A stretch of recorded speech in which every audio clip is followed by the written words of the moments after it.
Hello everyone, I'm Robin the Red River Historian. For over 20 years I've been researching, writing, and sharing the history of the Red River Valley in Louisiana, Arkansas, Oklahoma, and Texas, where the South meets the West, through my website redriverhistorian.com. I am dedicated to preserving our region's unique contributions. To do this, I consult with museums, civic, and educational institutions in exhibits, programming, content, archiving, writing, and publishing. Today's web lesson concerns how to make a tech-savvy museum using the basic software tools you most likely already have on hand. This is a lesson that is geared towards a PC that runs Windows. Big museums tend to have big budgets, and they have a number of software programs and technology at their disposal. The costs can be exorbitant too. Yearly subscriptions, high-quality gear, and name-brand IT solutions can eat into budgets very quickly. Small museums do not have this luxury, though. Their annual budgets often do not leave much room for the technology that is now considered essential to run museums. However, if your museum has the basics, a computer, the internet, and basic Microsoft Office, you can pretty much do what the big museums do with some tweaks. Let's see what tech you need to run your museum. This is the basic hardware that you will need. A computer that runs Windows with keyboard, mouse, or a laptop would work as well, and a built-in camera or an attached video camera. Your computer should have either an internal microphone and speakers, external speakers and USB microphone, or a headset with speakers and a microphone. You'll also want someone in your museum to have a smartphone they don't mind using in order to capture video. However, a good digital camera that can be mounted on a tripod is better, but is of course more expensive. Now let's look at your software needs. For our lesson, your operating system is Windows. That tends to be the professional standard because it's cheaper than running Apple systems and it's easier than running systems based on Linux. Windows includes several applications that you can use right away. During this lesson, we're going to be focusing on 2 of them. Your basic software is MS Office. Depending on your needs, you can purchase personal or business accounts. The business account is billed monthly and is tiered. For the sake of this tutorial, we will focus on the personal account. The personal MS Office 365 is designed for up to 6 users. It is a subscription of $99 per year. This is the current price in 2020, and of course prices can change. MS Office includes MS Word, Excel, PowerPoint, OneNote, Outlook, OneDrive, and Skype. Today I'm going to talk about PowerPoint, which is part of your MS Office 365. I'm also going to talk about 2 built-in applications in your Windows operating system: the Windows Photo app and Windows Movie Maker. Now let's see some problems and solutions using the technology. Here's a standard quandary. You want to use your historic photos to create an exhibit that will hang on a wall in your exhibit room. You might think you need the Adobe suite like Photoshop or InDesign, but you don't. First, these can cost an arm and a leg, which small museums don't have that kind of money, and Microsoft PowerPoint actually works pretty much the way these programs do with a few tweaks. All you do is resize your slide to create a panel in a suitable print size, such as a poster size. Populate with your high-resolution content that's saved as a .tiff or .tiff file because it's high resolution, and then you send it to your print shop as a .pdf, and there you go, you have your exhibit ready to mount. Let me show you how to do this. Now we're in Microsoft PowerPoint, and all we need to do is create a new blank presentation. Give it a minute to open up. There we go. What I do first is I use the slide as a panel, so it doesn't become a slide anymore, it becomes a poster. I remove any pre-loaded text boxes, so now I have a blank one, a blank slide that becomes a panel. Now I want to resize it. In order to resize it into poster size, I just simply click on Design, I go down to my slide size and choose the custom slide size. And a typical poster is 18 by 24. So my 18 width and 24 in height. Use it as portrait is what I want at first. Click OK, maximize, and there we have it. It is actually a slide that is now poster size. So when it prints out, it can print out 18 by 24. So now I just need to populate it with my photographs. So I just want to click Insert, go to Pictures, choose my photos, and I have them already preloaded here, and here is a train station.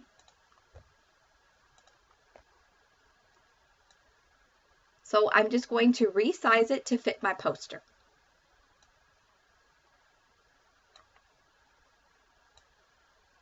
So when you save, you want to save as a PDF. And so you download it as a PDF. That's how you work it. That PDF then can be sent to the printer. How easy is that? So to recap, this is what you do for a physical exhibit. You resize your slide to create a panel in a suitable print size, populate with your high-resolution content, and send to your print shop as a .pdf. Easy as pie. Now here's another quandary. Let's say you want to upload a virtual exhibit, like an animated photo slideshow. You can do this in the Microsoft Photos application, which comes standard in all Windows machines. First, you will want to make a folder with your content that's collected. Then you open the Photos app.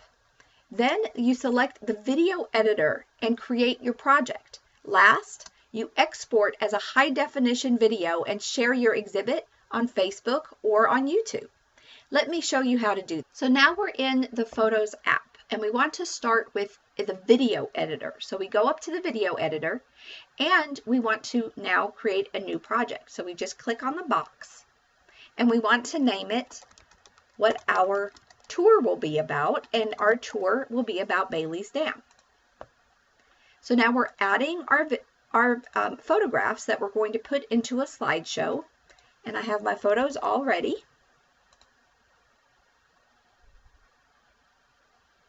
And from the project library, now we're going to drag them onto what I call the playhead. So we simply take the ones that are check marked and drag them down here to the playhead, and now you have a slideshow. This is going to be an animated slideshow, and now we need to add maybe some text cards or things like that to explain to the visitors what they're seeing. So from the beginning, we can add a title card, and we can change the background. I want to make it this gray color, and I want to add some text to it as well. And my text, I'll make it into adventure style. Why not? That looks like a fun font. And I'm going to name it what my virtual exhibit is about, Bailey's Dam.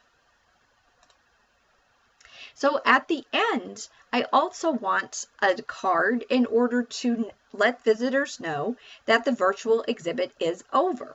So I'm going to go to my very last slide, and from there, I'm going to add another title card.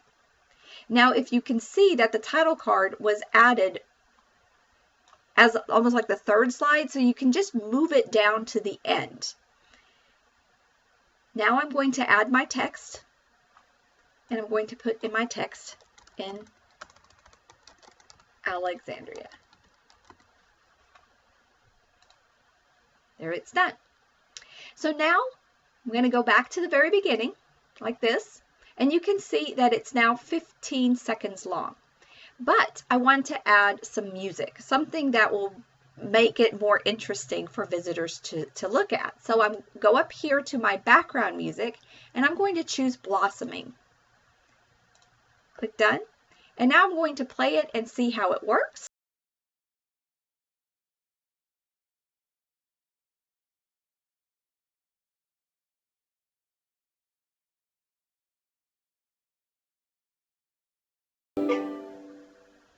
And now I have a virtual exhibit. In order to publish it, in order to share it with people, you want to click Finish Video, and then you export it as a high definition video. See how easy that was? And you can share it then on Facebook and or YouTube. So to recap, here's how you can create a virtual exhibit. First, make a folder with your content that's collected. Then open the Photos app. Next, select the video editor and create your project. And last, make sure to export it as a high definition video that you can share. For the last example, let's say you want to put together a filmed virtual tour. Here you can use Movie Maker, one of Windows applications. First, you create your video. You narrate them and do the tour like you want to. You can make multiple videos because you can splice them together in Movie Maker. Then you save the video to your PC and then open your Movie Maker application. Then you add your videos into your Movie Maker application and you play around with it. Edit your videos, do whatever you need to do with them. And then you click Publish and share the tour, your virtual tour, on Facebook and on YouTube. Let me show you how to do this. So now you're in the Movie Maker application that you have on Windows, and you want to create a new project. So you want to add videos. And I created 2 videos of a virtual tour of WPA travel guides from the 1940s. So I just simply add them to my playhead or my timeline. You can call it playhead, timeline, whatever you'd like to call that. And here's the video. Now, if I decide that there are certain scenes I want to cut, I can just go to the Edit tool and go to the Trim tool in the Edit tool right here. And I can make my start point here, create an end point, and then remove parts of the video. And that'll work as well. You can also use a video stabilization. So you can do a wobble correction if you need to do that. So when you're finished with that, and again, you want to play around with all the editing tools, you can then save your movie. And you want to make sure it's in a high definition format so that you can share that then on Facebook and or YouTube. And usually you want to upload it in YouTube first and then share on Facebook. And see how easy that was? So here's the recap for a virtual tour. First, film your tour with your camera and save your videos to your PC.